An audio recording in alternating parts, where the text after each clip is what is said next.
ओम शांति।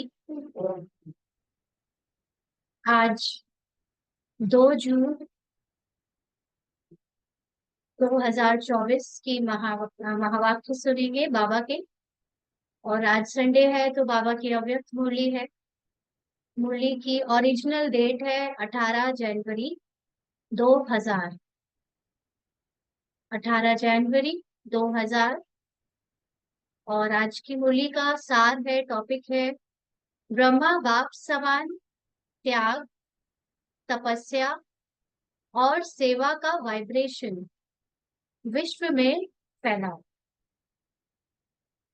तो आज समर्थ बाप दादा अपने समर्थ बच्चों को देख रहे हैं। पहली लाइन में ही कितना गहरा राज छुपा है कि जैसे बाबा समर्थ है वैसे ही बाबा के बच्चे भी समर्थ हैं, बशर्ते वो बच्चे अपने आप को निराकारी बीज रूप बाप समान स्थिति में समझें ना। अगर ये समझेंगे कि समर्थ बन रहे हैं तो वो समर्थी आएगी नहीं। अगर ये समझ के चलेंगे कि हम भी बाप समान समर्थ हैं तो उसके लक्षण स्वतः ही अपने आप झलकेंगे।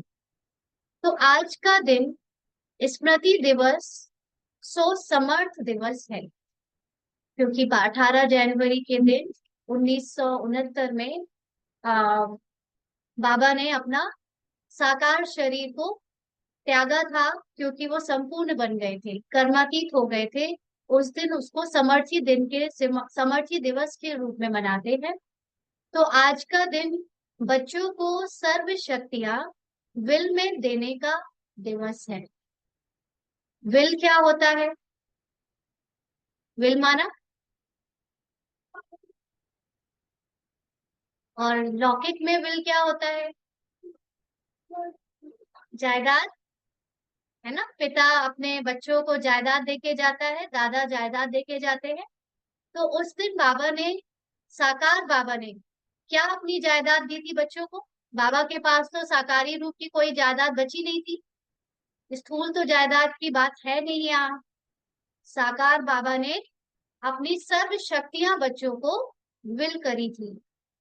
आपको पता हो कि उस दिन प्रकाश मणि दादी जब लास्ट पे थी, तो बाबा के पास जब वो पहुंची तो बाबा ने उनके हाथों में अपने हाथ देकर शरीर त्यागा था। तो उस समय प्रकाश मणि दादी अपना अनुभव सुनाती है, जैसे बाबा ने अपनी सारी शक्तियां मुझ में ट्रांसफर करी थी। तो सिर्फ एक बच्चे में नहीं करी थी, वो तो निमित्त बने, लेकिन उसके बाद बाबा के बाद बाबा के सारे बच्चों में वो शक्तियां दिखी, है ना। तो बाबा ने आज की मुरली में उसी के बारे में जिक्र किया है कि दुनिया में अनेक प्रकार की विल होती है, लेकिन ब्रह्मा बाप ने बाप से प्राप्त हुई सर्व शक्तियों की विल बच्चों को की। बाबा के पास सर्व शक्तियां आ चुकी थी, या उन्होंने अपनी सर्व शक्तियों को अनुभव कर लिया था, इसलिए वो उसको विल कर पाए। तो ऐसी अलौकिक विल और कोई भी कर नहीं सकते हैं। आप जानते होंगे कि जो साधु सन्यासी भी होते हैं, अंतिम समय पर अगर वो अपने मर्जी से भी शरीर छोड़ते हैं, है ना, वो जिसको हम लोग समाधि कहते हैं, तब भी उनके जाने के बाद वो भले अपनी गद्दी में किसी शिष्य को बैठाकर जाए, लेकिन उस शिष्य में वो पावर्स नहीं आती है जो ओरिजिनली उस सन्यासी में या योगी में हो। जबकि ब्रह्मा बाबा की सारी पावर्स दादियों में, और जो उस समय आदि रतन थे, वो उनके कर्तव्यों से दिखी कि उनके अंदर वो पावर्स बाबा ने पूरी तरह से ट्रांसफर कर दी थी। तो ये अलौकिक विल कोई और ट्रांसफर कर नहीं सकता। बाप ने ब्रह्मा बाप को साकार में निमित्त बनाया, और ब्रह्मा बाप ने बच्चों को निमित्त भाव का वरदान देकर विल किया। पहले साकार बाबा अकेले निमित्त बने, फिर धीरे धीरे करके अपने जाने के बाद सारी दादियों को, जो भी यज्ञ में स्थापना के समय से भाई बहन थे, अच्छे तपस्वी थे, उनको बाबा ने निमित्त भाव का वरदान दिया कि आगे से वो निमित्त बनकर बाबा का बचा हुआ कार्य पूरा करेंगे। तो यह विल बच्चों में सहज पावर्स की, यानी शक्तियों की अनुभूति कराती है। एक है अपने पुरुषार्थ की पावर्स, और यह है परमात्म विल द्वारा पावर्स की प्राप्ति। तो ये अनुभव से है, कह सकते हैं कि बच्चे अपने आप से भी एक पुरुषार्थ करते हैं, स्थूल रूप से धारणाएं करते हैं, नियम मर्यादाओं पे चलते हैं, योग लगाते हैं यथाशक्ति, यथार्थ बाबा का ज्ञान लेते हैं, तो उनके अंदर उसकी एक पावर आती है। लेकिन एक पावर जो डायरेक्ट बाबा से मिलती है, वो वरदान रूप में हर एक आत्मा की अलग अलग विशेषता, अलग अलग सेवा के जो उनके पार्ट को बजाता है, वो वरदान रूप में बाबा परमात्म विल अपने आप बच्चों को देता है, जिसमें उन बच्चों को मेहनत नहीं करनी पड़ती है ना। दादियों के अनुभव और वरिष्ठ जनों के अनुभव और यहाँ तक कि अभी भी जो सेवाएं हो रही है उसमें अनुभव है लोग आत्माओं के, निमित्त आत्माओं के, कि एक पुरुषार्थ तो हम कर रहे हैं जिससे हमारी समझ, हमारा, हमें जो भी प्राप्ति हो रही है वो तो अपनी जगह है, लेकिन दूसरा एक अपने आप ही बाबा की तरफ से वरदानी रूप में हमको प्राप्तियां होती हैं या सेवाओं में हमको सफलता मिलती है, वो जैसे हमारी उसमें कोई भी मेहनत नहीं है ना, वो बाबा की डायरेक्ट विल की पावर है। तो ये प्रभु देन है, प्रभु वरदान है, यह प्रभु वरदान चला रहा है। वरदान में पुरुषार्थ की मेहनत नहीं, लेकिन सहज और स्वतः निमित्त बनाकर चलाते रहते हैं ना। बाबा पता ही नहीं चलता कि बाबा कहाँ पर कौन सी डायरेक्शन देकर भेज देता है, क्या बुलवा देता है, क्या सेवा करा देता है, इसमें तो कोई अपनी विशेषता की बात ही नहीं है ना। यहाँ बाबा की पावर्स ही काम कराती है, निमित्त बनाती है। तो सामने थोड़े से रहे, ब्रह्मा बाबा के सामने तो उस समय थोड़े से थे, क्योंकि बहुत सारी आत्माएं अपने अपने सेवा स्थानों पर थी। मधुबन में तो बहुत कम आत्माएं थी, लेकिन बाप दादा द्वारा, विशेष ब्रह्मा बाप द्वारा विशेष बच्चों को यह विल प्राप्त हुई है।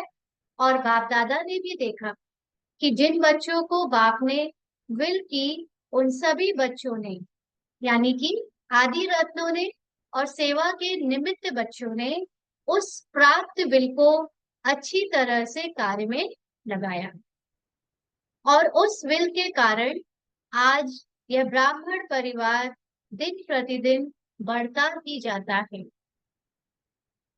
बच्चों की विशेषता के कारण यह वृद्धि होनी थी और हो रही है। यहाँ बाबा कितना निर्माण बनकर कह रहा है कि बच्चों की विशेषता के कारण, ये बच्चों की विशेषता बच्चों में किसने डाली? बाबा ने डाली ना। तो उसमें भी बच्चों की कोई विशेषता अपनी पुरुषार्थ की बात तो नहीं, ये विशेषता भी प्रभु देन है ना। तो उससे वृद्धि होनी थी और हो रही है। बाप दादा ने देखा कि निमित्त बने हुए और साथ देने वाले दोनों प्रकार के बच्चों की दो विशेषताएं बहुत अच्छी रही।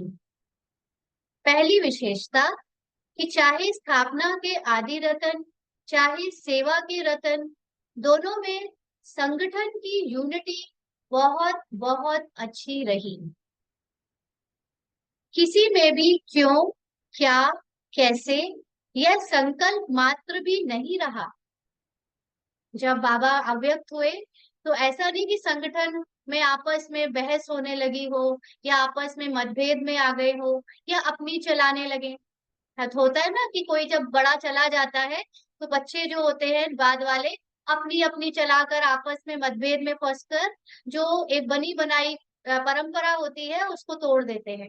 लेकिन बाबा के जो आदि रतन बच्चे थे और सेवा के आदि रतन बच्चे थे, उनका संगठन, उसकी यूनिटी बहुत बहुत बाबा ने कहा अच्छी रही।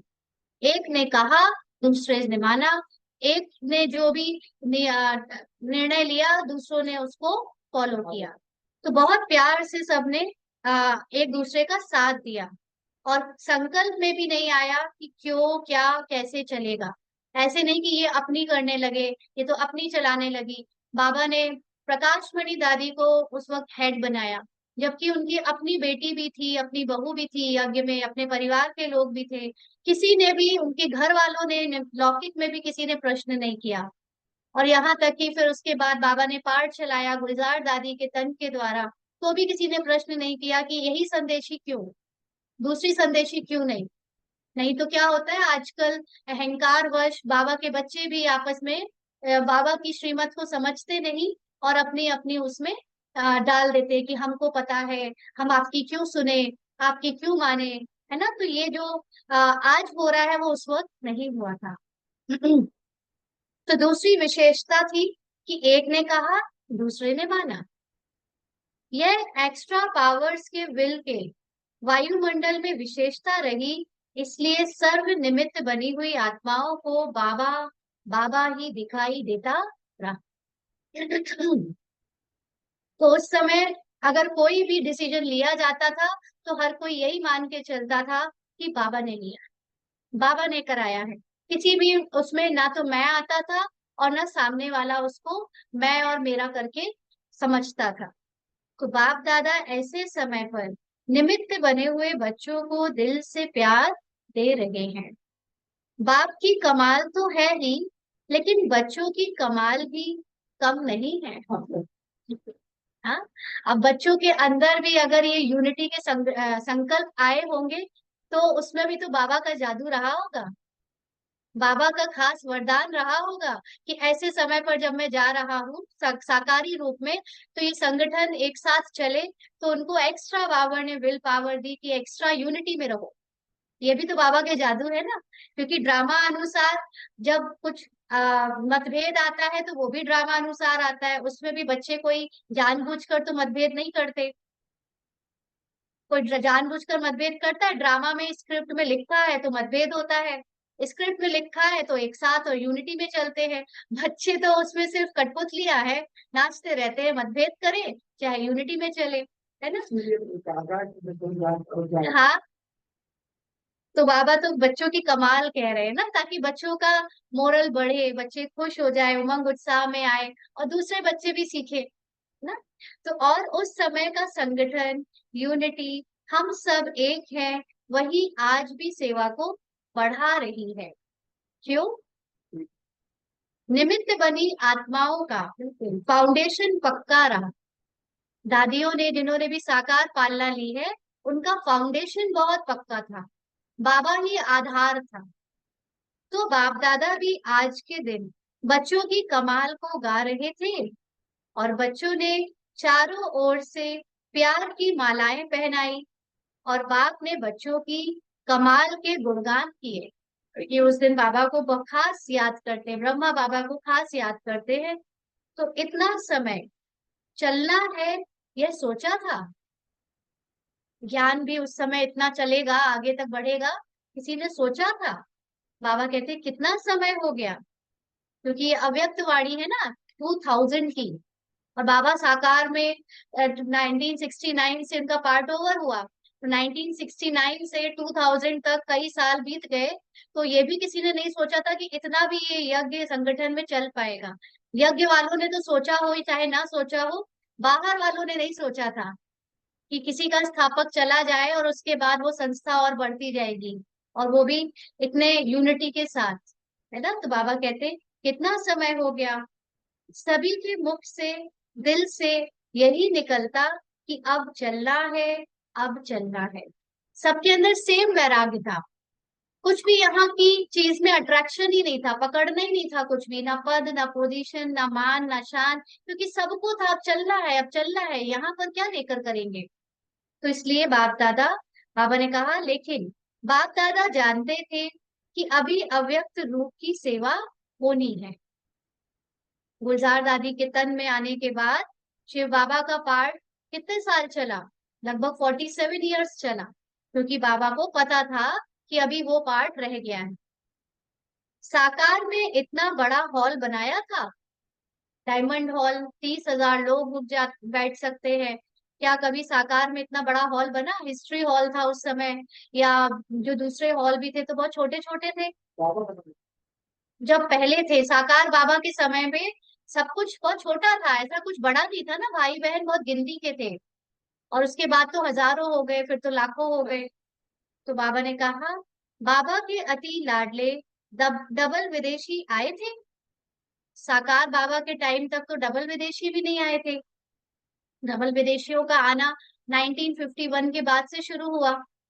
तो विशेष डबल विदेशियों का अव्यक्त पालना द्वारा अलौकिक जन्म होना ही था, इतने सब बच्चों को आना ही था।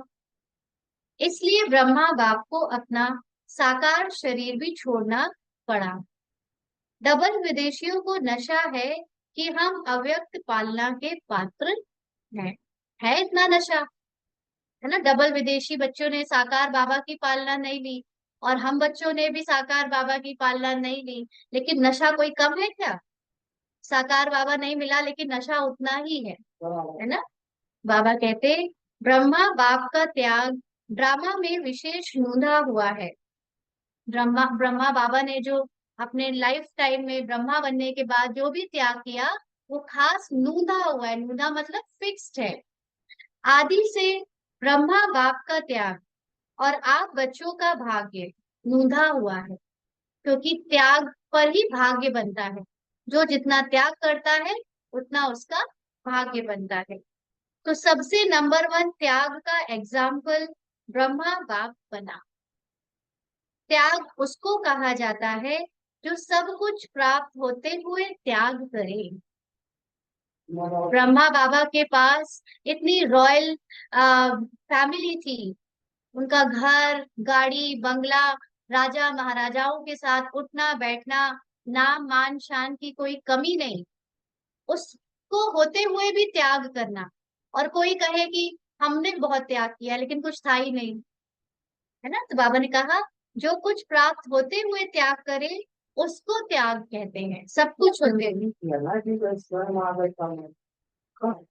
तो हम सबको नहीं पता कि स्वयं आ गए परमात्मा। नहीं तो अंदर आए या जैसे भी आए, बाबा के बच्चे। वो नूंद था, फिक्स था तो किया है समय, लेकिन फिर हम उसको ऐसे ले रहे हैं, फिर हम कुछ नहीं कर रहे, तो ये तो एक तरह का बहाना बनाना हुआ। समय अनुसार, और इतने करोड़ों लोगों को बाबा ने नहीं चुना, आपको चुना, तब भी आपके अंदर त्याग की भावना अगर नहीं है, तो ये बहाने थोड़ी ना चलेंगे कि उनके अंदर आए हमारे अंदर नहीं आए इसलिए नहीं किया। समय अनुसार, समस्याओं के अनुसार त्याग श्रेष्ठ त्याग नहीं है, है ना। परिस्थितियां ऐसी बने कि आपको मजबूरी से त्याग करना पड़े, तो उसको त्याग नहीं कहेंगे, वो श्रेष्ठ त्याग नहीं है। शुरू से ही देखो, तन मन धन संपन्न सर्व प्राप्ति होते हुए त्याग किया। तन तो बाबा को दे दिया, लोग शिव बाबा आपको जब यूज करना है करो। मन बाबा ने पूरी तरह शिव बाबा को दे दिया कि अब इस मन के द्वारा जो भी संकल्प होंगे वो आप यूज करो। धन तो बाबा ने पूरा ट्रस्टी बनकर हवाले ही कर दिया माताओं बहनों के, है ना। और जो रिश्ते थे, संबंधी थे, उनको भी बाबा ने त्याग दिया। जो जो शिव बाबा के नहीं बने, बाबा उनसे दूर हो गए। जो बाबा, जिन्होंने शिव बाबा को उनके साथ स्वीकारा, जो ज्ञान स्वीकारा, वो उनके साथ चले, बाकी सबको त्यागा। और जो भी चले साथ में, उनको भी लौकिक से अलौकिक में चेंज कर लिया। तो इतना त्याग बाबा ने किया ना। बाबा के समय पे बाबा के खुद के बच्चे होते थे, और जो यज्ञ में दूसरे बच्चे होते थे, तो बाबा दूसरे बच्चों को अपने पास बैठालता था और अपने लौकिक बच्चों को पीछे बैठालता था। आज के लोग इतना त्याग करते हैं, अपने बच्चे पहले दिखते हैं, है ना। लौकिक को भूल ही नहीं पाते कि लौकिक नहीं है। तो बाबा कहते, शरीर का भी त्याग किया, सब साधन होते हुए स्वयं पुराने में ही रहे। बाबा ने अपनी कुटिया नहीं छोड़ी, अपना कमरा नहीं छोड़ा, जबकि बाबा के समय पर इतने बड़े बड़े कमरे बनने शुरू हो गए थे। साधनों का आरंभ हो गया था, होते हुए भी साधना में अटल रहे। बाबा को था कि क्या करूंगा मैं ये कमरों में रहकर और सुख सुविधाएं साधनों को लेकर, अगर इसमें मेरी तपस्या भंग हो गई तो। इसलिए बाबा ने सारे रिजेक्ट कर दिए। और आजकल क्या होता है, हम लोग सोचते हैं अच्छा कमरा मिल जाए, मधुबन जाए तो अच्छी सब पूरी साधन मिल जाए, सुख सुविधाएं मिल जाए तो अच्छा योग लगेगा। एसी नहीं चल रहा, कूलर नहीं चल रहा तो साधना नहीं हो सकती। और बाबा ने तो कुछ भी नहीं स्वीकारा। बाबा ने अपनी साधना को कंटिन्यू रखा और अपने मन को यहाँ से वहां हिलने नहीं दिया। तो यह ब्रह्मा की तपस्या आप सब बच्चों का भाग्य बनाकर गई। ड्रामा अनुसार ऐसे त्याग का एग्जाम्पल रूप में ब्रह्मा ही बना, और इसी त्याग ने संकल्प शक्ति की सेवा का विशेष पाठ बजाया। संकल्प शक्ति सबसे बड़ी शक्ति होती है, और बाबा ने शिव बाबा के माध्यम से ही सही, लेकिन जो संकल्प करे वो सारे साकार हो रहे हैं। आज जो भी चीजें साकार हो रही है, वो संकल्प किसके द्वारा हुए? ब्रह्मा के द्वारा हुए, है ना। तो बाबा ड्रामा अनुसार, बाबा ने ये भी लगा दिया, ड्रामा अनुसार, है ना, ड्रामा अनुसार ऐसे त्याग का एग्जाम्पल रूप में ब्रह्मा ही बना, और इसी त्याग ने संकल्प शक्ति की सेवा का विशेष पाठ बजाया। जो नए नए बच्चे संकल्प शक्ति से फास्ट वृद्धि को प्राप्त कर रहे हैं, तो सुना ब्रह्मा के त्याग की कहानी। बाबा ने बताया हुआ है कि जो बच्चे, जो आत्माएं ज्ञान में संकल्प शक्ति से आती है, वो यहाँ की पक्की बच्ची बनते हैं, परमानेंट रहते हैं।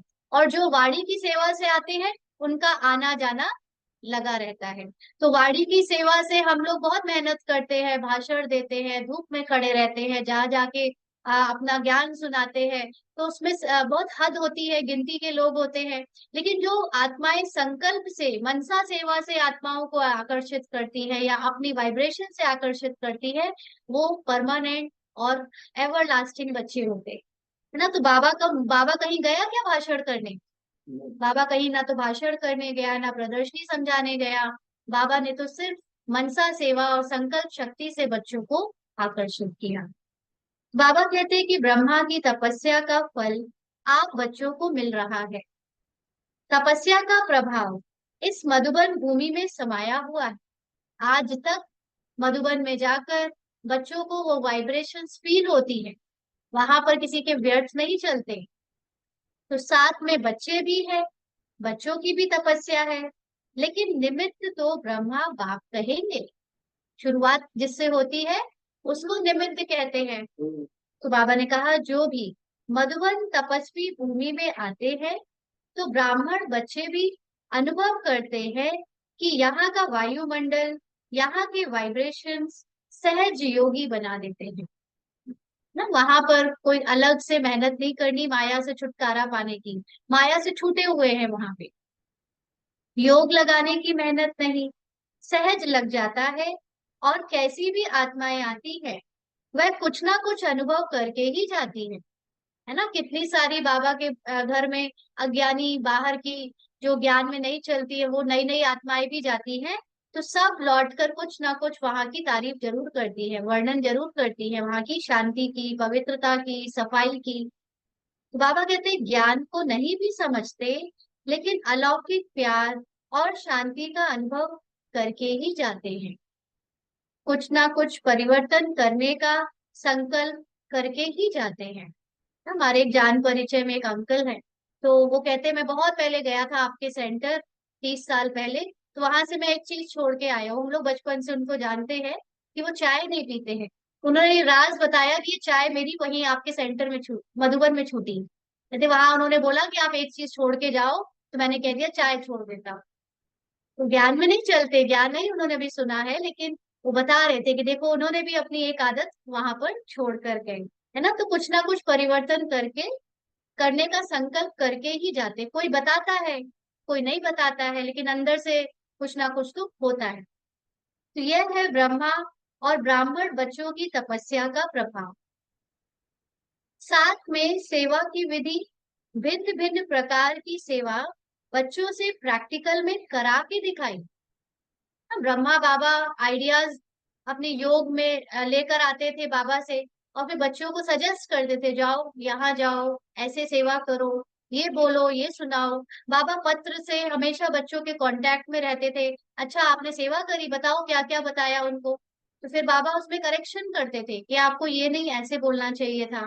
तो ये सारा बाबा ने प्रैक्टिकल में करके दिखाया। खुद नहीं करने जाते थे, लेकिन सिखाया सब कुछ बच्चों को।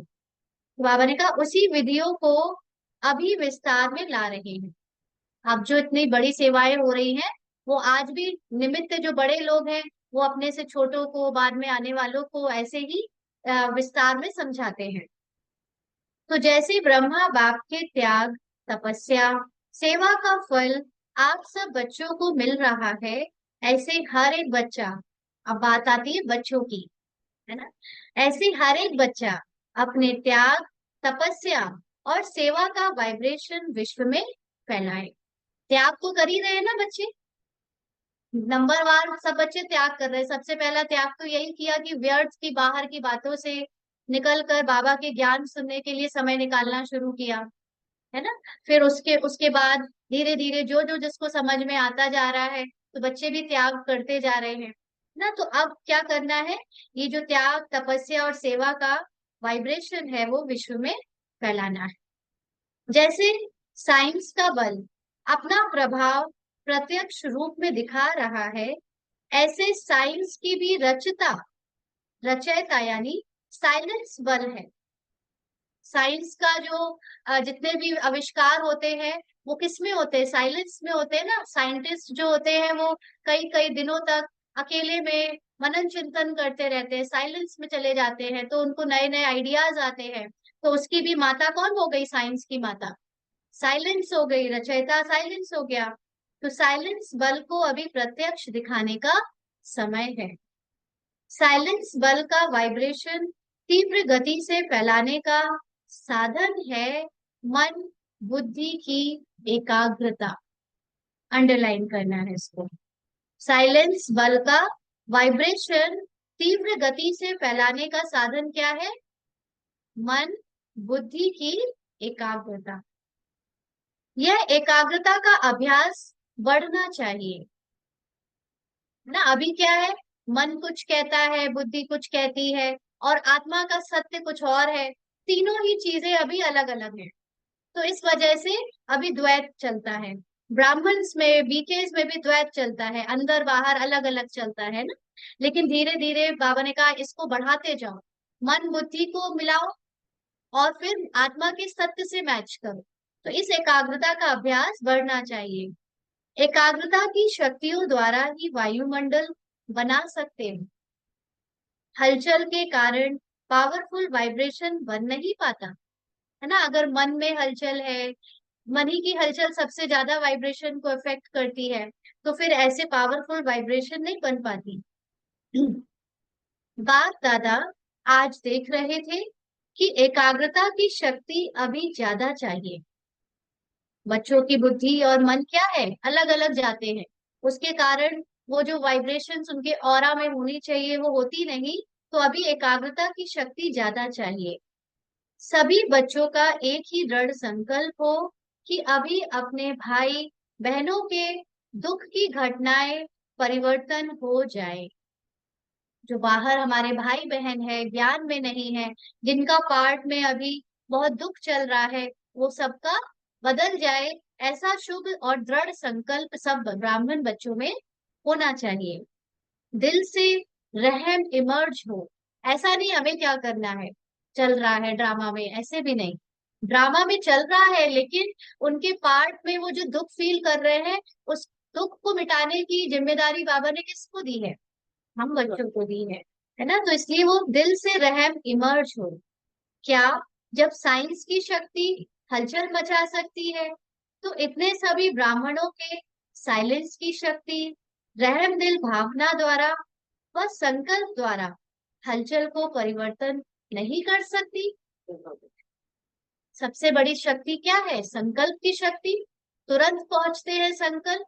तो जब ब्राह्मण अपने श्रेष्ठ संकल्प करते हैं, ब्राह्मण दो तरह से संकल्प करते हैं। एक तो ब्राह्मण के किरदार में जाकर, वो भी बहुत वरदानी पार्ट है, क्योंकि जब ब्राह्मण बनकर बीके बनकर भी अगर मैं अव्यक्त रूप में संकल्प करूं तो हमारे संकल्प विश्व भर में फैलते हैं, क्योंकि पॉजिटिव संकल्प है। और निराकारी स्थिति में तो संकल्प फिर बहुत तेजी से पहुंचते हैं, फास्टेस्ट है ना। तो अगर निराकारी ना सही लेकिन ब्राह्मण रूप भी रखकर अगर हम औरों के लिए शुभ संकल्प श्रेष्ठ संकल्प रहम दिल रखें, तो वो उन आत्माओं की जो मन में चल रही हलचल है उसको परिवर्तन कर देती है, दुख दूर करेगी। मतलब जो परिस्थितियां हैं वो चेंज करने की बात बाबा नहीं कह रहा। मान लीजिए आज जहाँ युद्ध हो रहा है, वहां पर जो लोग कैंप में रह रहे हैं, तो ये बात नहीं है कि उनका कैंप से घर मिल जाएगा, युद्ध बंद हो जाएगा। बाबा इसको नहीं कह रहा है। लेकिन वो आत्माएं जो परिस्थितियों को सोच सोच कर, और जो बीत गया है उनके जो अपने खो गए हैं शरीर में देहधारी, उनको सोच सोच कर जो दुखी हो रही है, वो दुख की भावना को हमारे श्रेष्ठ संकल्प, हमारी शांति के संकल्प, प्रेम के संकल्प दूर करते हैं, रिलीफ देते हैं। सबने अनुभव किया होगा कि कई बार अचानक से बहुत अंदर ही अंदर उथल पुथल चल रही होती है और अचानक से शांति आ जाती है। नहीं, ध्यान में तो रहने के बाद भी कई आत्माएं रोती रहती हैं, लेकिन उसके बाद अचानक से शांत हो जाते हैं। क्यों? क्योंकि जो आत्माएं अपने मनसा के द्वारा अभी श्रेष्ठ वाइब्रेशंस फैला रही हैं योग में रहकर, उनकी वाइब्रेशन, शांति की वाइब्रेशन अनगिनत आत्माओं को टच करके चली आती है। तो इसलिए पता नहीं चलता किसकी वाइब्रेशन हमें टच कर रही है, लेकिन ये एक संगठित रूप में काम करती है। तो हमारी वाइब्रेशंस, हमारे श्रेष्ठ संकल्प कहाँ कहाँ सेवा कर रहे हैं, इस ये पता नहीं चलेगा, लेकिन बस वो उस पॉजिटिव एक पूरे वायुमंडल में मिक्स हो जाते हैं ना। सागर में हजारों नदियां आकर मिक्स हो जाती हैं, पता थोड़ी ना चलता है कि गंगा का पानी आया है कि ब्रह्मपुत्रा का पानी आया है। सब मिक्स हो गया और वो सागर बन गया। ऐसे ही हम एक एक आत्मा जब श्रेष्ठ संकल्प करते हैं, तो वो सब पूरे विश्व की आत्माओं को संगठित रूप में शांति, प्रेम और जो पवित्रता के वाइब्रेशंस फील कराते हैं। तो अब बाबा ने कहा कि इसलिए अब उनके हलचल को परिवर्तन करने के लिए अपनी साइलेंस की शक्ति और रहमदिल भावना को इमर्ज करो। जब करना ही है, होना ही है, तो इस बात पर विशेष अटेंशन दो। जब आप ग्रेट ग्रेट ग्रैंड फादर के बच्चे हैं, आपके ही सभी बिरादरी है, शाखाएं हैं, परिवार है, आप ही भक्तों के इष्ट देव हो। कौन है इष्ट देव? बाबा ने इष्ट देव का टाइटल किसको दिया है? हम बच्चों को। मानते हैं अपने को इष्ट देव? तो जब इष्ट देव बने हैं तो इष्ट देव का कार्य नहीं करेंगे, कर्तव्य नहीं करेंगे। तो यह नशा है कि हम ही इष्ट देव हैं। पूछ रहे बाबा, है नशा? तो फिर बाबा ने एक बात बोली, तो भक्त चिल्ला रहे हैं और आप सुन रहे हो। हम्म? वह पुकार रहे हैं, हे इष्ट देव, और आप सिर्फ सुन रहे हो, उनको को रिस्पॉन्ड नहीं करते हो। क्या कैसे करेंगे रिस्पॉन्ड? कैसे सेवा करेंगे? अपनी आत्मिक स्थिति में टिक कर, जितना जितना अपनी आत्मिक स्थिति में टिक कर बाबा को याद करेंगे, ऑटोमेटिकली आपके अंदर से वो वाइब्रेशंस निकलेंगी। और जो जो आत्माएं आपको इष्ट देव या इष्ट देवी के रूप में याद कर रही है, उनके मन को शांति मिलेगी, उनके मन को संतुष्टता मिलेगी। तो ऐसा नहीं कि आपको ढूंढना है कौन है भाई जो मुझे इष्ट देव मानता है, आओ मैं तुम्हें फिर कुछ लेकर दूं। ये सब करने की जरूरत नहीं है, सिर्फ अपनी आत्मिक स्थिति में टिकने का अभ्यास बढ़ाना है ना। तो इसलिए बाबा कहते हैं वो पुकार रहे हैं और आप सिर्फ सुन रहे हो, उनको रिस्पॉन्ड नहीं करते हो। तो बाप दादा कहते हैं, हे भक्तों के इष्ट देव, अभी पुकार सुनो, रिस्पॉन्ड दो, सिर्फ सुनो नहीं। और यहाँ बच्चे बाबा के इष्ट देव देवियां लगे हैं अभी भी लौकिक में और स्थूल चीजों का निर्माण करने में, भविष्य की विनाशी चीजों की प्लानिंग करने में। हाँ, ये रिस्पॉन्सिबिलिटी सिर्फ हम ही निभा सकते हैं। स्थूल चीजों का निर्माण और दूसरी प्लानिंग तो बाहर वाले भी कर लेंगे। कई आत्माएं कहती हैं कि लौकिक में हम उनकी मदद करते हैं या रिश्तेदारी निभाते हैं, वो भी तो जरूरी है। बाबा की सेवा के लिए टाइम नहीं मिलता, योग के लिए टाइम नहीं मिलता। अरे भाई, दूसरे लोग सहयोग कर देंगे उनको, दूसरे लोग संबंध निभा लेंगे, आपके घर में ही दूसरे लोग निभा लेंगे। आपको भगवान ने ये काम के लिए चुना है, क्योंकि आपके सिवा कोई और कर नहीं सकता। तो भी हम लौकिक में, स्थूल रूप में और दुनियादारी में फंसे हुए हैं, है ना। तो बाबा कहते हैं सिर्फ सुनो नहीं। क्या रिस्पॉन्ड देंगे? बाबा ने पूछा। परिवर्तन का वायुमंडल बनाओ। आपका रिस्पॉन्ड उन्हों को नहीं मिलता, तो वह भी अलबेले हो जाते हैं। कैसे अलबेले हो जाते हैं? कि पहले चिल्लाते हैं और फिर चुप हो जाते हैं। मतलब वो अपने अंदर परिवर्तन नहीं करते। जैसे होता है ना, कोई बहुत परेशान होकर रोता है, रोता है, रोते रोते आंखों के आंसू ही सूख जाते हैं, है ना। परिवर्तन नहीं होता उनका। तो ये जो जो आत्माएं बाबा से जुड़ी नहीं है, उनका सत्य परिचय नहीं जानती है, उनका परिवर्तन इनडायरेक्टली होना है। और वो इनडायरेक्ट परिवर्तन हमारे द्वारा होना है। हमारा परिवर्तन उनका परिवर्तन करेगा। हम वैराग्य लाएंगे तो उनमें वैराग्य आएगा। हम अपनी संकल्प शक्ति से श्रेष्ठ वाइब्रेशंस फैलाएंगे तो उनके संकल्प चेंज होंगे। तो वो बेचारे इनडायरेक्ट वाले वेट कर रहे हैं कि डायरेक्ट वाले कब बदले ना। ब्रह्मा बाप के हर कार्य के उत्साह को तो देखा ही है ना। ब्रह्मा बाबा के बारे में सुना तो है ही हमने, देखा नहीं तो। बाबा कहते जैसे शुरू में उमंग था कि चाबी चाहिए, कहाँ की चाबी चाहिए थी बाबा को? परम धाम की। हाँ, बाबा कहते अब भी ब्रह्मा बाप यही शिव बाप से कहते हैं अभी घर के दरवाजे की चाबी दो, लेकिन साथ जाने वाले भी तो तैयार हो। बाबा तो संपूर्ण बन गए, लेकिन अभी और आत्माओं की संपूर्णता की तो वेट हो रही है ना। चाबी मतलब परम अवस्था में तो अभी और आत्माएं टिकी नहीं। बाबा बन गए परम धाम निवासी, अभी मतलब परम धाम निवासी हुए नहीं है, लेकिन उसके योग्य तो बन गए ना। और बाकी जो कुछ कुछ दादियां हैं, उनके भी वैसी स्टेज लगभग है ना, लेकिन बाकी बच्चे अभी तैयार हो। बाबा कहते अकेला क्या करेगा, तो अभी साथ जाना है ना, या पीछे पीछे जाना है? साथ जाना है ना। तो ब्रह्मा बाप कहते हैं कि बच्चों से पूछो, अगर बाप चाबी दे दे तो आप एवर रेडी हो? अब ये ना एवर रेडी हम लोग जो लौकिक वाला एवर रेडी समझते हैं ना कि हाँ बस खड़ी है, अभी चढ़ जाएंगे, ये वो एवर रेडी नहीं होता है। एवर रेडी का मतलब होता है क्या अपने शरीर और ड्रामा और सारे 84 जन्मों के किरदार को भूल गए हो? आप बताओ, हो एवर रेडी? इतना त्याग हो गया है? जब पूरा त्याग नहीं हुआ तो एवर रेडी कैसे कहेंगे? एवर रेडी का मतलब है क्या आत्मा ने अपनी संपूर्ण अवस्था को अनुभव कर लिया है। संपूर्ण अवस्था तो तभी अनुभव होगी ना जब ये ड्रामा किरदार और 84 जन्मों का पार्ट दिमाग से निकल जाएगा।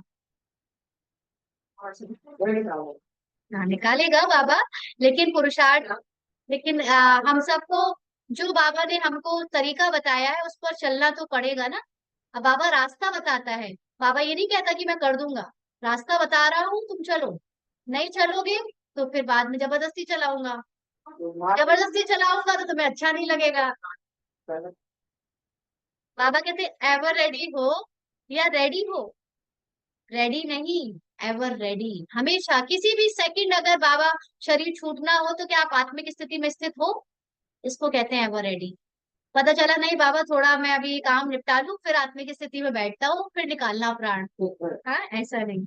त्याग तपस्या सेवा तीनों ही पेपर तैयार हो गए हैं।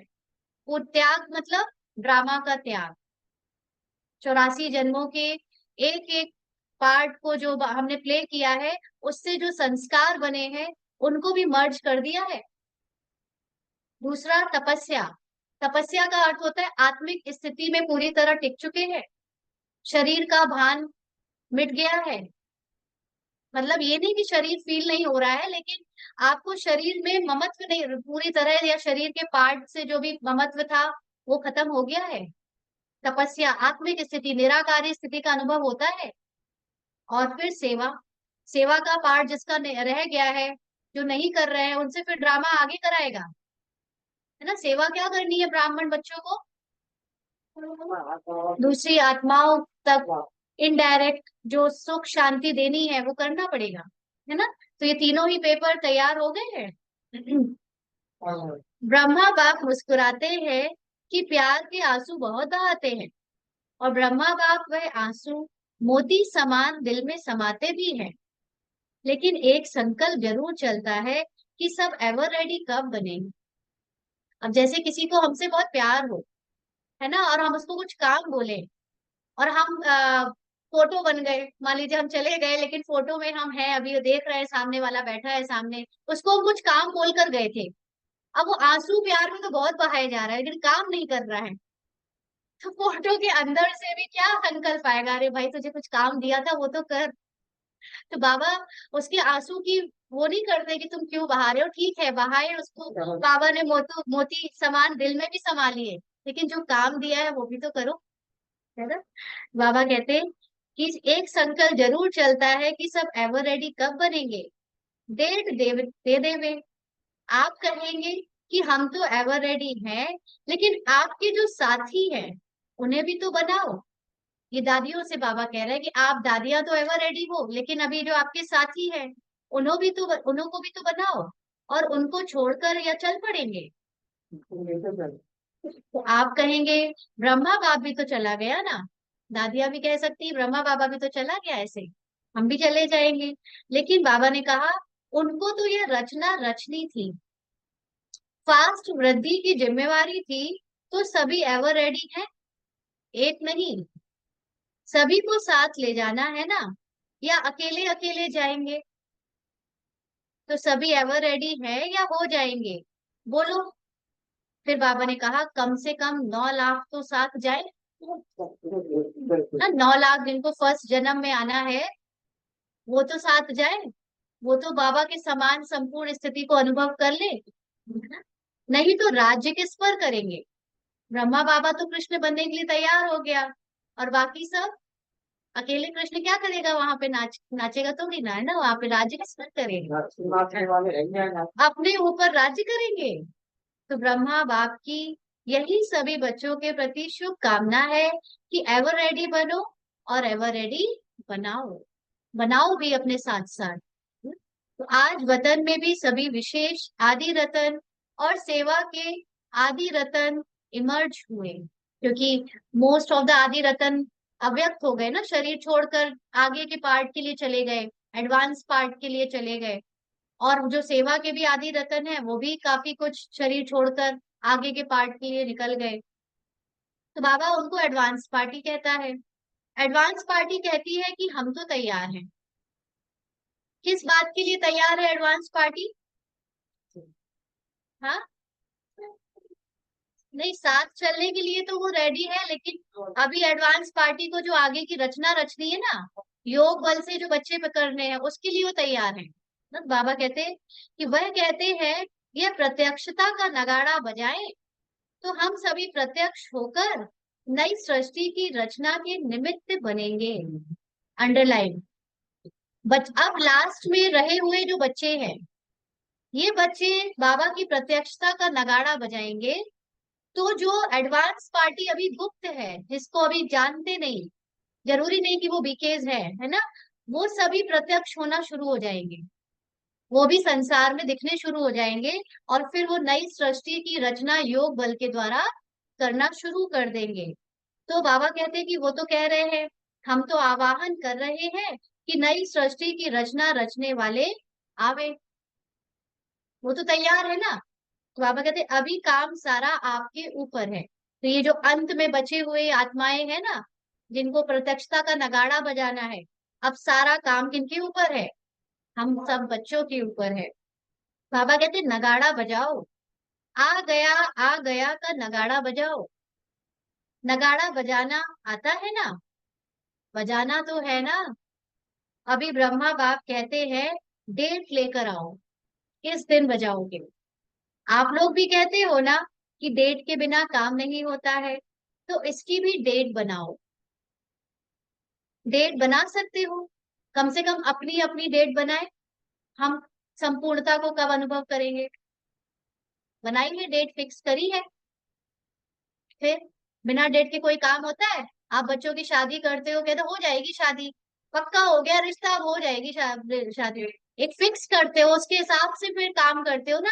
तो जिन बच्चों ने अभी तक डेट ही नहीं फिक्स करी है, तो वो फिर पुरुषार्थ का कोई मतलब ही नहीं है। कोई पूछे शादी की तैयारियां चल रही है? हाँ चल रही है। कब है शादी? पता नहीं, जब होगी तो हो जाएगी। डेट तो सबसे पहले फिक्स की जाती है। डेट ना सही, महीना साल तो फिक्स करो। है? बाबा कहते हैं डेट बना सकते हो, बाप तो कहते हैं आप बनाओ। फिक्स हम करें फिर बाबा सहयोग देगा आपको, लेकिन हम फिक्स ही ना करें तो फिर बाबा भी क्या सहयोग दे। बाप कहते हैं आज ही बनाओ, आज सबको ये होमवर्क है। अभी अभी सोच लो मुझे किस डेट को संपूर्णता को अनुभव करना है। ठीक है, कॉन्फ्रेंस की डेट फिक्स किया है, और यह इसकी भी कॉन्फ्रेंस करो ना। डेट फिक्स करने की भी बाबा की प्रत्यक्षता की फिक्स करो। विदेशी क्या समझते हैं, डेट फिक्स हो सकती है, डेट फिक्स करेंगे, हाँ या ना? अच्छा, दादी जानकी के साथ राय करके करना। अच्छा, देश विदेश के चारों ओर के बाप दादा के अति समीप, अति प्यारे और न्यारे बाप दादा देख रहे हैं कि सभी बच्चे लगन में मगन हो लवलीन स्वरूप में बैठे हुए हैं, सुन रहे हैं और मिलन के झूले में झूल रहे हैं। दूर नहीं है, लेकिन नयनों के सामने भी नहीं, समाये हुए हैं। बाबा के नयनों में समाये हुए हैं। सोचो कितनी गहरी बात है। इसको अनुभव करते जाओ कि आप बाबा के नैनों में समाये हुए हो। तो ऐसे सम्मुख मिलन मनाने वाले और अव्यक्त रूप में लवलीन बच्चे, सदा बाप समान त्याग, तपस्या और सेवा का सबूत दिखाने वाले सपूत बच्चे, सदा सदा एकाग्रता की शक्ति द्वारा विश्व का परिवर्तन करने वाले विश्व परिवर्तक बच्चे, सदा बाप समान तीव्र पुरुषार्थ द्वारा उड़ते उड़ने वाले डबल लाइट बच्चों को बाप दादा का बहुत बहुत बहुत याद प्यार और नमस्ते। हम रूहानी बच्चों की रूहानी बाप दादा को याद प्यार, गुड मॉर्निंग और नमस्ते बाबा। शुक्रिया, थैंक यू बाबा। 1 मिनट के लिए सभी अशरीरी होकर बाबा के पास, बाबा के नैनों में समा जाए।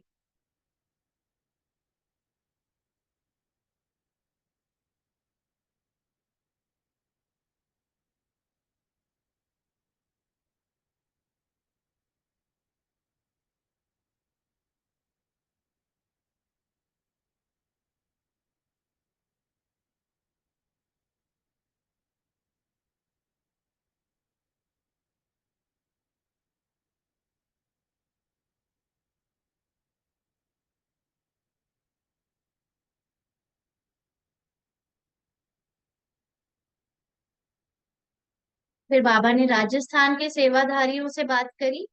बहुत अच्छा सेवा का चांस राजस्थान को मिला।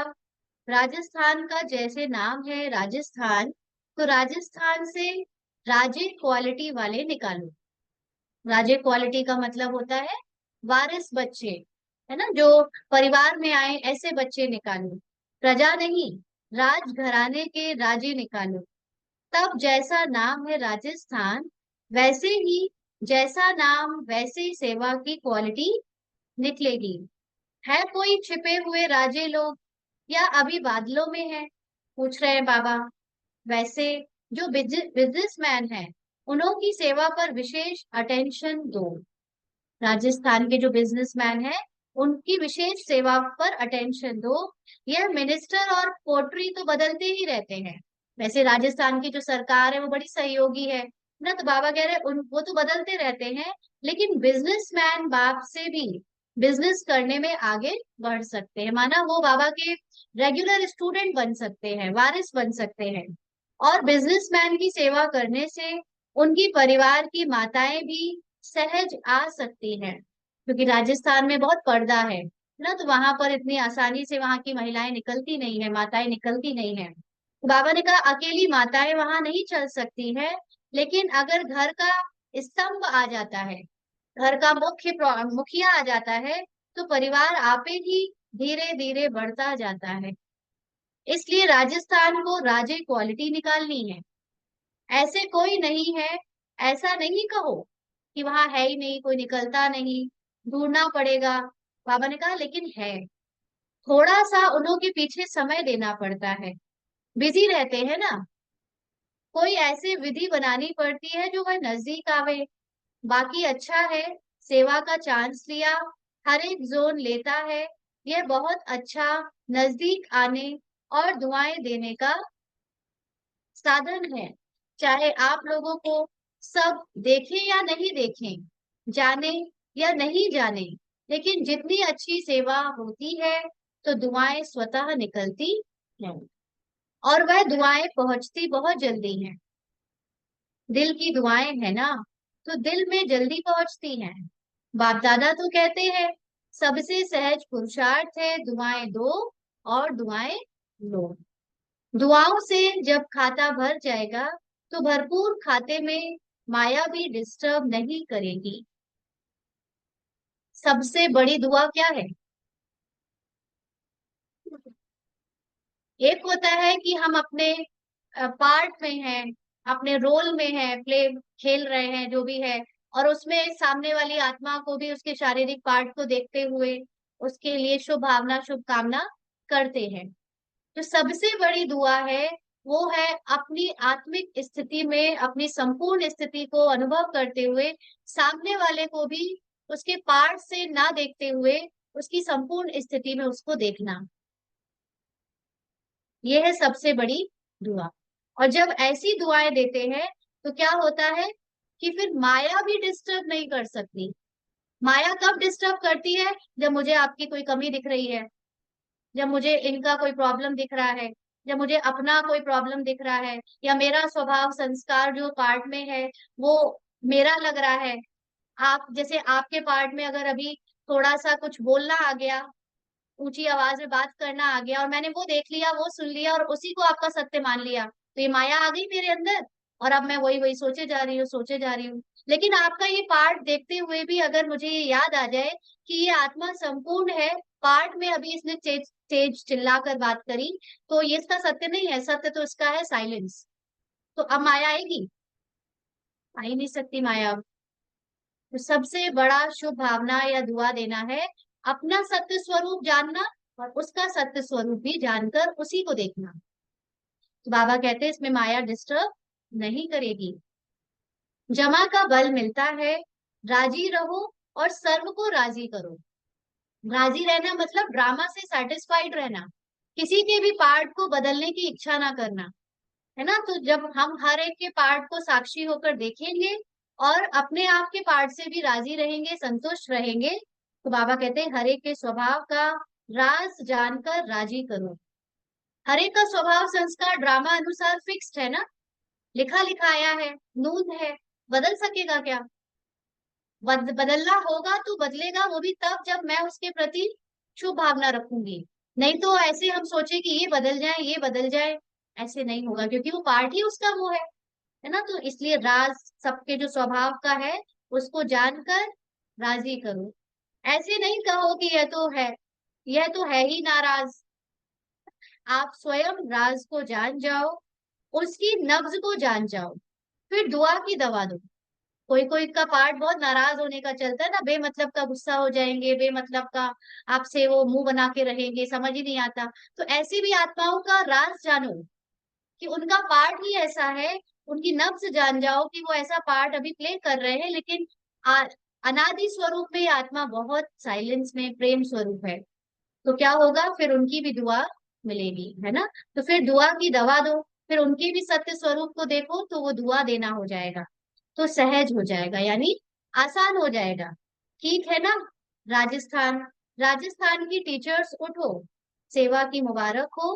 तो सहज पुरुषार्थ करो, दुआएं देते जाओ, लेने का संकल्प नहीं करो, देते जाओ तो मिलता जाएगा। टीचर्स के रूप में देने का क्या, लेने का क्या संकल्प आता है? टीचर्स के रोल में लेने का संकल्प अक्सर ऐसा आता है ना कि सामने वाली आत्मा रिस्पॉन्ड करे, सामने वाली आत्मा भी कभी कभी मान दे दे, है ना, कभी मुख से हमारी तारीफ कर दे, वर्णन कर दे, कुछ नहीं तो अच्छे से बात तो करे। बाबा कहते हैं ये सब भी संकल्प नहीं करो। कई बार सामने वाली आत्माएं नहीं आपसे बात करेंगी ठीक से, आपको ठीक नहीं समझेंगी, तो भी हमें उनसे लेने का कोई संकल्प नहीं रखना है। बाबा कहते आप देते जाओ तो मिलता जाएगा, देना ही लेना है। ठीक है ना। ऐसा है ना, दाता के बच्चे हैं ना, कोई दे तो दे, नहीं, दाता बन के देते जाओ तो आपे ही मिलेगा। अच्छा, जो इस कल्प में पहली बार आए हैं वो हाथ उठाओ। आधे पहले वाले आते हैं और आधे नए आते हैं। अच्छा, पीछे वाले किनारे में बैठे हुए सभी सहज योगी हो, सहज योगी हो तो एक हाथ उठाओ। क्या होता है सहज योगी? वो कर्म योगी हो गया। सहज योगी बाबा ने हम सभी को सहज योगी बनाया है ना। जब आत्मा अपनी कर्मेंद्रियों के द्वारा कर्म कराती है ना, बाबा के याद में रहती है, बाबा को अपना साथी बनाकर चलती है, वकरण करावनहार बाबा है, इस स्मृति में रहती है तो वो सहज योगी है। अच्छा, फिर बाबा ने विदाई के समय बात करी। उस समय कोई बाप दादा को रथ यात्राओं का समाचार सुना रहे थे। बाबा ने कहा, चारों तरफ का यात्राओं का समाचार समय प्रति समय बाप दादा के पास आता रहता है। अच्छा, सब उमंग उत्साह से सेवा का पाठ बजा रहे हैं, भक्तों को दुआएं मिल रही हैं, और जिन भक्तों की भक्ति पूरी हुई उन्हों को बाप का परिचय मिल जाएगा। और परिचय वालों से जो बच्चे बनने होंगे वह भी दिखाई देते रहेंगे। बाकी सेवा अच्छी चल रही है, और जो भी साधन बनाया है वह साधन अच्छा सबको आकर्षित कर रहा है। अभी रिजल्ट में कौन कौन किस कैटेगरी में निकलता है वह मालूम पड़ जाएगा, लेकिन भक्तों को तो आप सबकी नजर दृष्टि मिली, परिचय मिला, यह भी अच्छा साधन है ना। बाबा ने आज ये बात बोली, आप सबकी नजर दृष्टि मिली। अभी साधारण ब्राह्मण रूप में उन्होंने सबको नजर से या जो भी देखकर ज्ञान सुनाया, ये बाद में उनको पता चलेगा कि ये तो वही देवी देवता थे जिनकी हम मंदिरों में पूजा करते आए, और वो साधारण रूप में हमको दृष्टि भी देकर चले गए, ज्ञान सुनाकर भी चले गए, कि लास्ट में प्रत्यक्ष होगा। तो बाबा कहते अब आगे बढ़कर इन्हों की सेवा कर आगे बढ़ाते रहना। जो भी रथ यात्रा में सेवा कर रहे हैं, अथक बन सेवा कर रहे हैं, उन सभी को याद प्यार बाप दादा सभी को देखते रहते हैं, और सफलता तो जन्म सिद्ध अधिकार है। अच्छा, फिर मॉरिशस में अपने ईश्वरीय विश्वविद्यालय को national unity award prime minister के द्वारा मिला। तो बाबा को ये न्यूज मिली तो बाबा ने कहा, मॉरिशस में वैसे वीआईपी का कनेक्शन अच्छा रहा है और प्रभाव भी अच्छा है, इसलिए गुप्त सेवा का फल मिला है। तो सभी को खास मुबारक। अच्छा, ओम शांति। आज का वरदान है, श्वासोश्वास याद और सेवा के बैलेंस द्वारा ब्लेसिंग प्राप्त करने वाले सदा प्रसन्न चित्त भव। कल भी बाबा ने प्रसन्न चित्त के ऊपर बोला था, आज भी बाबा ने प्रसन्न चित्त के ऊपर बोला। सभी कहेंगे, श्वासोश्वास याद और सेवा के बैलेंस द्वारा ब्लेसिंग प्राप्त करने वाले सदा प्रसन्न चित्त भव। बाबा ने कहा, जैसे अटेंशन रखते हो कि याद का लिंक सदा जुटा रहे, वैसे सेवा में भी सदा लिंक जुटा रहे। श्वासोश्वास याद और श्वासोश्वास सेवा हो, इसको कहते हैं बैलेंस। इस बैलेंस से सदा ब्लेसिंग का अनुभव करते रहेंगे। जब बाबा से कंबाइंड रहेंगे, बाबा के साथ श्वासोश्वास सेवा करेंगे, तो अपने आप ही ब्लेसिंग मिलेगी। तो और बाबा ने कहा, और यही आवाज दिल से निकलेगा कि आशीर्वादों से पल रहे हैं। बड़ी सहजता से सेवा हो जाएगी, पता भी नहीं चलेगा, सफलता मिलेगी, मेहनत भी नहीं लगेगी। तो बाबा ने कहा, मेहनत से युद्ध से छूट जाएंगे। क्या, क्यों, कैसे, इन प्रश्नों से मुक्त होकर सदा प्रसन्न चित्त रहेंगे, फिर सफलता जन्म सिद्ध अधिकार के रूप में अनुभव होगी। आज का स्लोगन है, बाप से इनाम लेना है तो स्वयं से और साथियों से निर्विघ्न रहने का सर्टिफिकेट साथ हो। बाबा आपको इनाम कब देगा? हम सबको इनाम कब देगा? जब स्वयं से मतलब खुद के स्वभाव संस्कार हमारे पुरुषार्थ में विघ्न न क्रिएट करें, और जब साथियों से भी हमको ऐसा फीडबैक मिले कि आपके स्वभाव संस्कार से हमारा पुरुषार्थ रुकता नहीं, तब बाबा से सर्टिफिकेट मिलेगा। तो हमारा स्वभाव संस्कार अगर आता भी है कोई 63 जन्म का पुराना, तो उससे अपनी पहचान आपको नहीं बनानी है। नहीं तो विघ्न हो जाएगा, आपको लगेगा मेरे अंदर अभी भी ये आता है, मैं अभी भी ऐसी हूँ, तो आपको अपने पुरुषार्थ में विघ्न लगेगा कि अब मैं आगे बढ़ ही नहीं पा रही हूँ। लेकिन वो आते हुए भी उसको देखेंगे नहीं, तो आप आगे बढ़ते रहेंगे। ऐसे ही जब साथियों के साथ दूसरे साथी कुछ विघ्न क्रिएट करते हैं, तो उसको विघ्न नहीं समझो, उसको समझो अपनी तरक्की की सीढ़ी, है ना। और हमारा भी अगर कभी स्वभाव संस्कार ऐसा हो गया जिससे सामने वाले को दुख मिला या उसका व्यर्थ चला, तो भी तुरंत ये संकल्प क्रिएट करो कि वो आत्मा अभी भी उतनी ही पवित्र रूप से मेरे साथी है जितनी की पहले थी। तो उसके अंदर जो आपके प्रति व्यर्थ चला है वो धीरे धीरे खत्म होने लगेगा और वो आपसे संतुष्ट हो जाएगी। तो निर्विघ्न का सर्टिफिकेट आपको देगा। अच्छा, ओम शांति। आज के अव्यक्त इशारे है, ये मास कर्म योगी का है, कर्म योगी बनने के लिए। तो बाबा ने कहा कर्म योगी कर्म के भोग भोगने में, अच्छे व बुरे में कर्म के वशीभूत नहीं हो सकते ना। कर्म का भोग कभी कभी अच्छा भी आता है बुरा भी आता है, तो वो भोगेंगे, लेकिन उसके अच्छे बुरे में फीलिंग को बुरा नहीं करेंगे, फीलिंग से या अपने मन को फंसा नहीं लेंगे, प्रभावित नहीं होंगे। तो कर्म योगी नाम सिद्ध करता है कि योगी है, अर्थात निराकारी आत्मिक स्वरूप में स्थित होकर कर्म करने वाले हैं। तो बाहर की प्रकृति, बाहर का हिसाब किताब उसको डिस्टर्ब नहीं करेगा जब वो निराकारी स्थिति में स्थित होकर कर्म करेगा। तो जैसे कर्म के बिना एक सेकंड भी रह नहीं सकते, वैसे ही याद अर्थात योग के बिना भी एक सेकंड रह नहीं सकते। याद माना अपनी आत्मिक स्मृति के बिना भी रह नहीं सकते, इसलिए कर्म के साथ योगी नाम भी साथ साथ ही है। आया समझ? नहीं आया? जैसे बाबा ने कहा कर्म योगी का अर्थ क्या होता है, अपने को आत्मा समझकर कर्म में आना, कि मैं अपनी कर्मेंद्रियों के द्वारा कर्म करा रही हूँ। जब आप अपनी निराकारी आत्मिक स्थिति में स्थित हो, तो शरीर के द्वारा हिसाब किताब आ भी रहे हैं।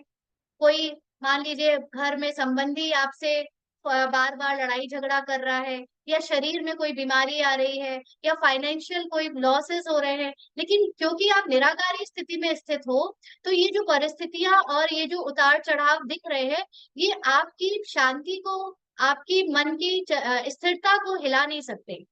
ऊपर से भले ही आपको लगेगा कि मेरे मन को बुरा लग रहा है, मन में थोड़ा घबराहट भी आई, मन में कुछ ऊपर नीचे हुआ, लेकिन आत्मा मन से अलग है।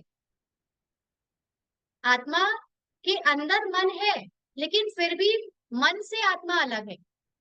तो जब मन के उतार चढ़ाव को आत्मा अपना उतार चढ़ाव नहीं समझेगी, स्थिर रहेगी, तो एक सेकंड भी वो योग के बिना नहीं रह रही है। इसी को योग कहते हैं, हर पल अपनी आत्मिक स्थिति, संपूर्ण स्थिति को अनुभव करना, और अपने और अपने साथ या सामने वाले पार्ट को साक्षी होकर देखते रहना।